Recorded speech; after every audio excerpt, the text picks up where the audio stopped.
What's going on, everybody? So this is my first day. I'm about to leave to my first appointment. I have 5 solid appointments booked for today, and I'm just making this video before I leave.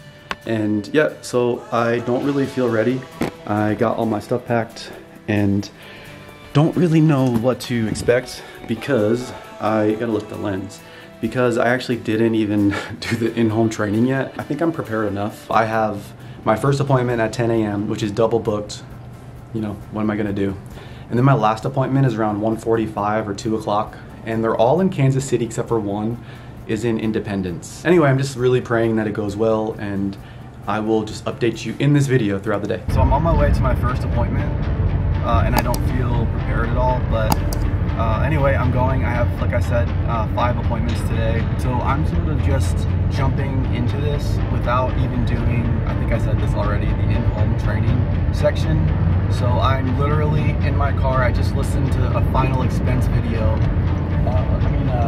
Financial inventory worksheet video.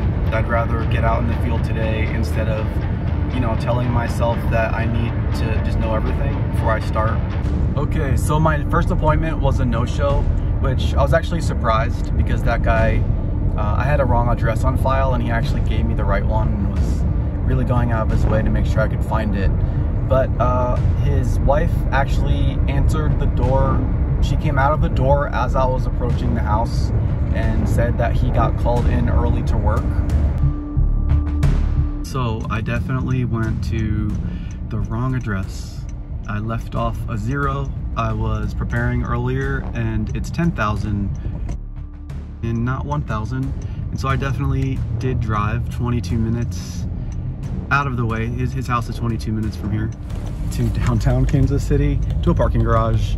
And so lesson learned. So I just got out of my first appointment and he didn't buy policy, but I learned a lot. He was a really nice guy, and it was a good, overall it was a good experience because I learned how to not control the conversation, really. Yeah, so I have to learn how to control the conversation a little bit better. He already had a policy in place. Personally, I think he just wanted somebody to talk to. And we tried to do an add-on to what he already had, but he was on a very limited, like $1,900 a month income, so it just wasn't worth it. And I'm actually late to, I had a 12 o'clock and a 12:30, and so I'm basically just gonna be heading there next. And I don't remember if I'm supposed to call them or not. I'm just gonna show up and whatever happens, happens. What's going on, guys? So, okay, so I just took like a 10-minute break and I actually stopped by the office where my packages are delivered and I got my business cards today. So I'm just gonna zoom in and I got that, and then the back. Yeah, I just used Vistaprint. I'll actually include a link in the description, even though nobody's watching this yet. And yeah, so link in the description for a discount that I used. And I'm headed to my 3rd appointment for the day. That was at noon. So I'm an hour and 5 minutes late. It's a 22-minute drive, so I'll be about an hour and 30 minutes late. I went to 2 appointments. It's 4:07.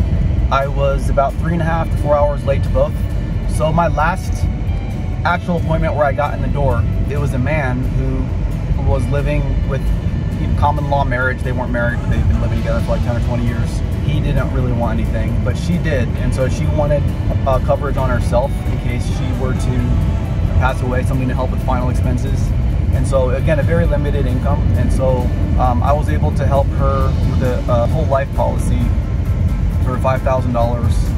And the AP was $283. And so that's my first official sale. I'm just learning a lot from my first day.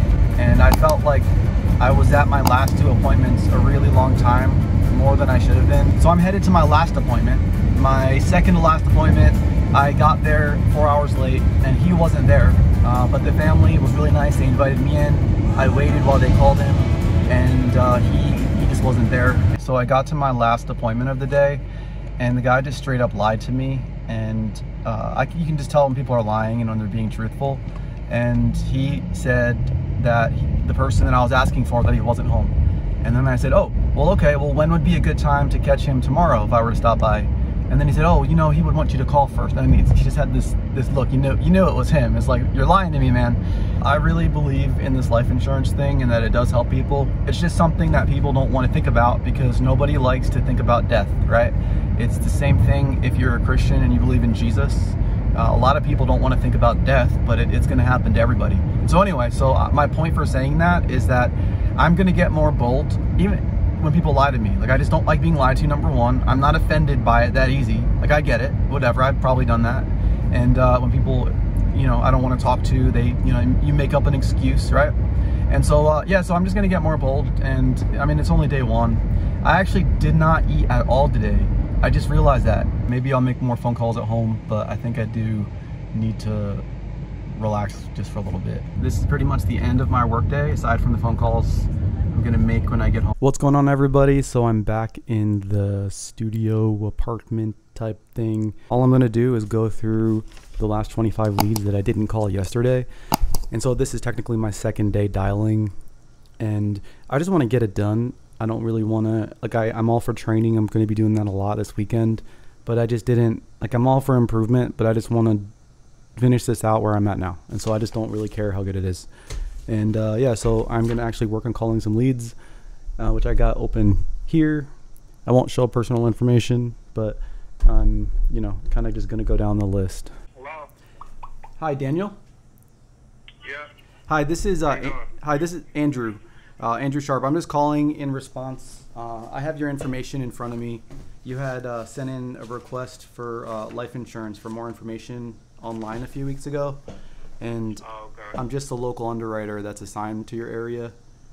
And it looks like you put your date of birth as is that right? Mm-hmm. Yeah. Okay. And your address. Okay, yeah, so my job's pretty simple. Like I said, I'm just the local field underwriter, and I'm just letting you know that we did get your request, and this is... What did you pull up? I'm sorry, what was that?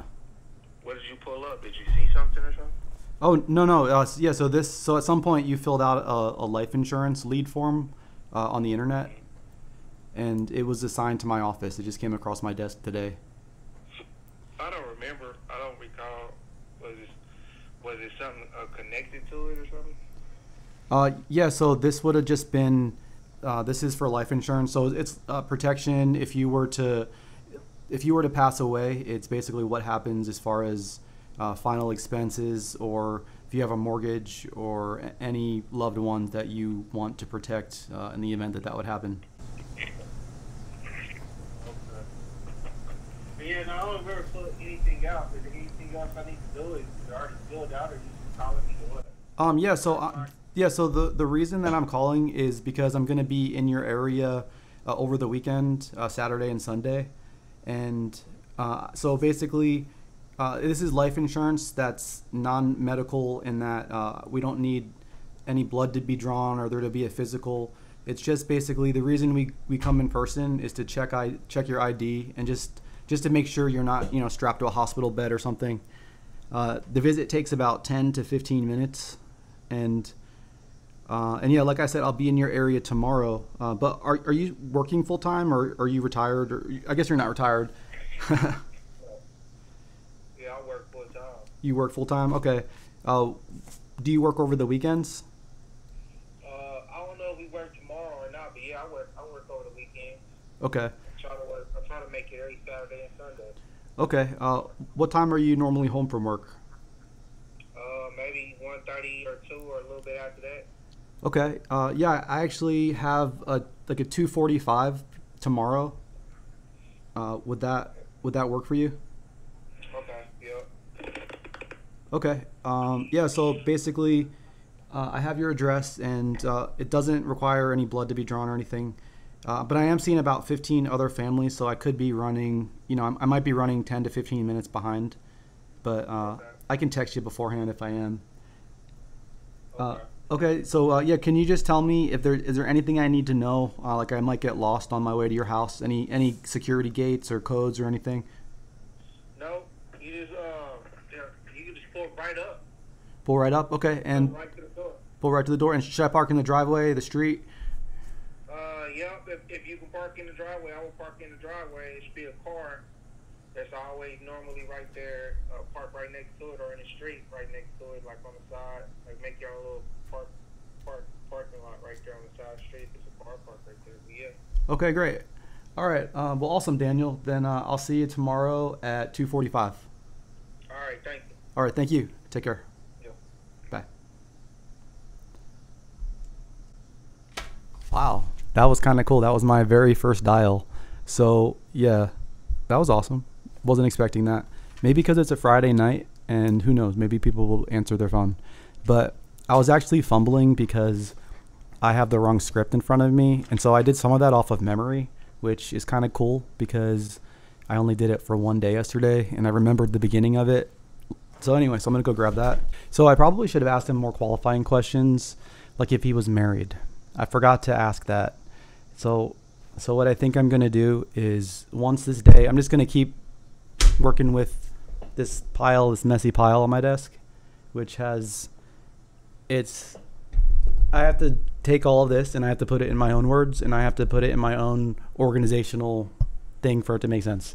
And so anyway, that's kind of I have to have a list of questions in front of me to ask. So which actually I did on the script that was across the room. So yeah, like I said, welcome to my raw, unedited YouTube channel. I'm just not at a point where I can care about how professional the quality is, you know, just kind of like winging it for now. So otherwise, wing it. It's either wing it or don't do it at all. And I'd rather do it and wing it than not do it. So in Missouri, I checked, it is legal to record people without them knowing it. If it wasn't, I wouldn't be doing it. Gonna edit out their names and everything, any personal information, except for their first name. I think that's okay. Please leave your message for. Is this? I'm just looking for. D topping. No. Wrong number. No. This been D topping. Okay, your B. What do you need? Yeah, hi. I'm actually just giving you a call back. My name is Andrew, and I'd received some information you had submitted online for life insurance programs, and I'm just the local underwriter. I'm not interested. Okay, are you and your family protected? Yeah. Okay, all right. Thanks. Thank you. Thank you. Bye. So I wasn't prepared for that objection. I have my objection things here, but when I get confident in what to say, I'll be able to do it. But I was too unsure what to say to be confident to say anything.